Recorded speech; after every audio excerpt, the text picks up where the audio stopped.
పవిత్ర రంజాన్ మాసంలో ఉపవాస దీక్ష వహిస్తున్న నా ముస్లిం సోదరులందరికీ నా హృదయపూర్వక రంజాన్ శుభాకాంక్షలు. సంస్కృతాన్ని తిడతారు, గుళ్ళల్లో సంస్కృతాలు మంత్రాలు చదవకూడదంటారు. ముస్లిమ్స్ ఆ మాట అంటున్నారా?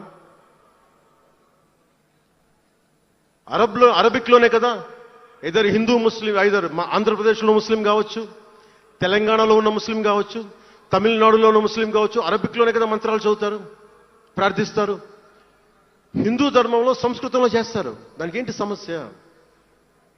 తమిళంలో చదవాలా, తెలుగులో చదవాలా, కన్నడంలో చదవాలా? ఆ విధి విధానాలు ఉన్నాయి, వదిలేసేయండి వాటిని. వాటి జోలికి వెళ్ళకుండా కష్టాలని వాటిని పట్టించుకోండి.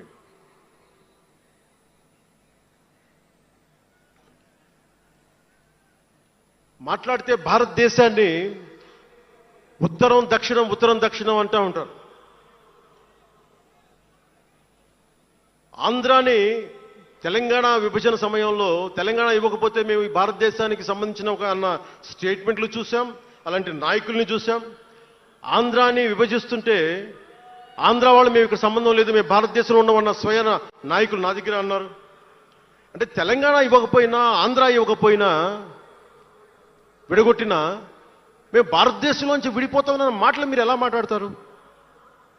అంటే ప్రతి ఒక్కరికి కోపం వచ్చినప్పుడల్లా కట్ చేయడానికి భారతదేశం ఏదైనా కేక్ ముక్కండా మీ అందరికీ?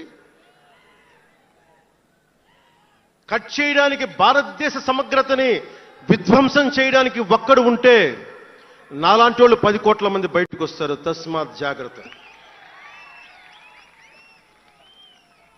నార్త్ సౌత్ డిబేట్కి నా సమాధానం ఒకటే.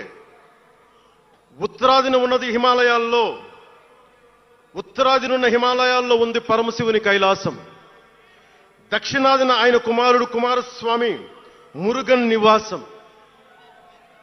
ఈ దేశాన్ని విడగొట్టే ధైర్యం, సాహసం ఎవ్వడికి ఉందని నేను అనుకోను. ఆ భయం నాకు లేదు. వారు ఎంచుకున్న ప్రదేశం